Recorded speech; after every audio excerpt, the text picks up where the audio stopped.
Ladies and gentlemen of the bourbon world, we need to have a conversation.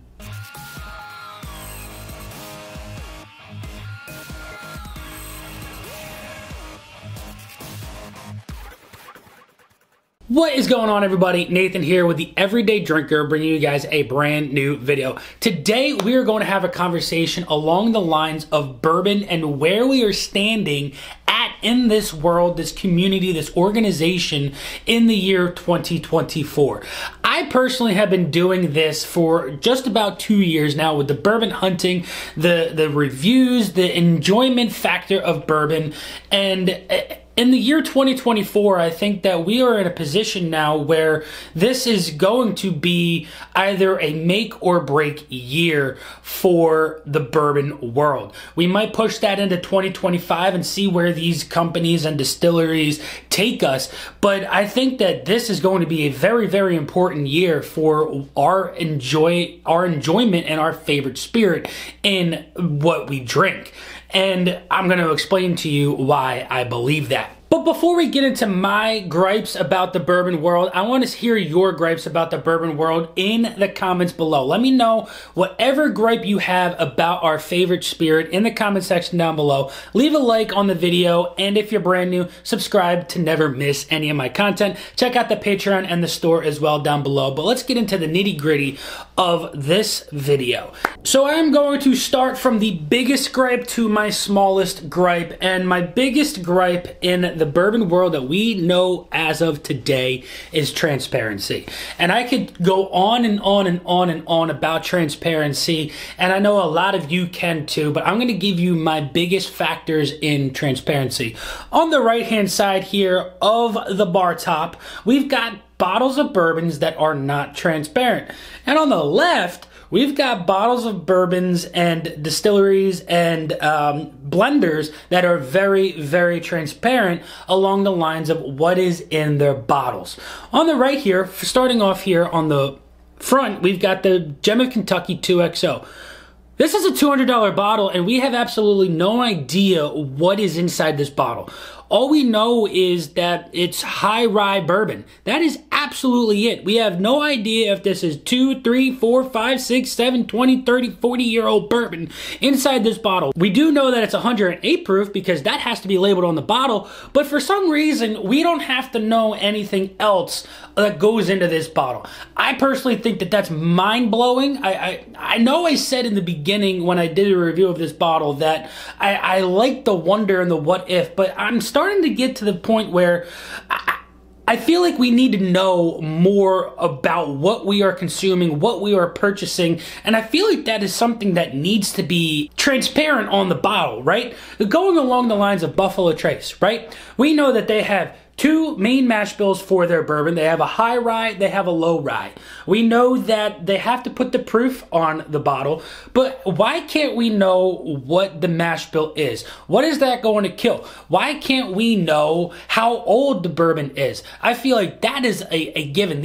I feel like these companies need to let us know how old the product is, and at least what the mash bill is comprised of. We don't need to know the yeast strain and everything and how big the vats are, but I feel like we need to know what we are drinking. Going along the lines of the Elijah Craig series, I didn't want to do a video about the Elijah Craig C923 laser codes because the entire whiskey tube has been saturated with those videos. But going along the lines of that, right, I've seen so many people do videos along the lines of this specific bottle and their laser codes. And one of the channels that I watch, Drums and Drams, dove so deep into this bottle. He's gotten responses from Heaven Hill along this bottle and the laser code shenanigans that are going along with it.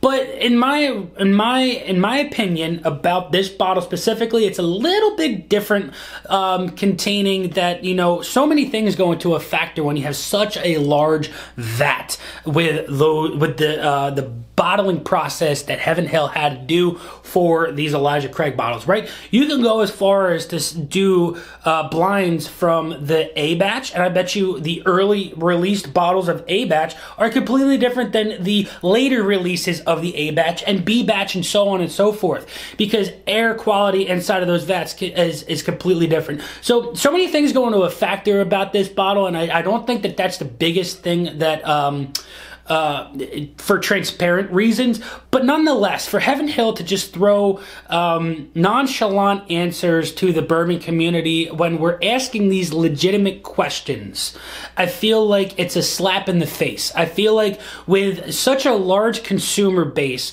these companies need to be a lot more transparent with us. You know, and we can dive into the 13th Colony stuff that's going on right now. You know, with their double oak, are they distilling their own stuff? Are they buying their stuff? Are they adding additives? Are they adding color? There's so many things that right now in the bourbon world that is really starting to tick me off. And I know it's starting to tick a lot of you guys off, and it's especially ticking off the whiskey tubers that go out, they purchase these bottles, they do reviews for you guys, such as myself. We give these brands the limelight and the spotlight, and we talk so highly about a lot of these brands, and I feel like it's shedding a light on us as the reviewer. And, you know, a lot of people think that we're being paid to do a lot of these reviews. Some companies do send us bottles, but nonetheless, you guys might get a bad interpretation of us because of these companies that aren't giving full transparency and could possibly quite be lying to us in the face, and we have absolutely no idea, just as much as you do. So on the left-hand side of the bar here, we have companies that are absolutely fully transparent with us. We've got Barrell Bourbon Company, one of the bottles that I absolutely love, and I cannot wait to do a review of batch 36 whenever that comes out. If they don't send it to me, that's totally fine. If they do, I can't wait. But Barrell is one of the most transparent companies out there. They let you know the full mash bill of the bottle that you're drinking. They let you know where they sourced their whiskeys from and how old those whiskeys are. They give you the full, they give you the proof. They give you all the information that you personally want online. They can't fit everything on the bottle. I'm not asking for everything to be on the bottle. I want full transparency on the website. Do a full press release of that specific bottle that has been released online. I know you can't fit all the information on the bottle, and it might make the bottle look ugly, and they want the least amount that they possibly can to make that bottle look the best that they can. But like I just said, put it all online. Let us know the mash bill. Let us know every single thing that goes into that bottle, because I feel like we deserve it. And going forward to Redwood Empire, I mean, you get all the information on the back label here of this bottle.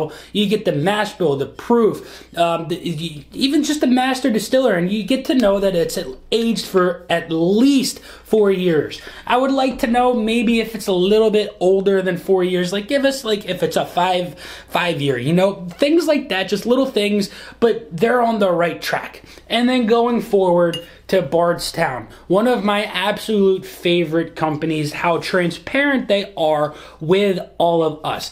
Everything is pretty much labeled right here on the side of the bottle. This is specifically a brand new bottle that I just got out of the mail. It's freezing cold still because it's 25 degrees here in New Jersey.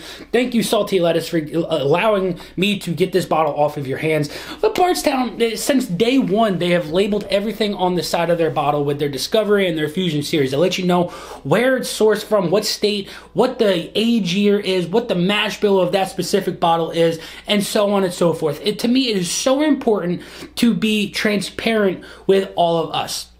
Another thing that really is starting to make me upset is price increases along the lines of the bourbon world that we are in. You know, starting as simple as bottles such as Wild Turkey Rare Breed. When I first started this 2 years ago, Wild Turkey Rare Breed was one of the first bottles I picked up because it's 116.8 proof. It's a really, really nice sipper. It was easy to mix with, you know, and that was a $45 bottle of bourbon that I didn't mind mixing with. Now, here in Jersey, Jersey, I don't know a place that you can go to find a bottle of Wild Turkey Rare Breed for most likely under 60 bucks.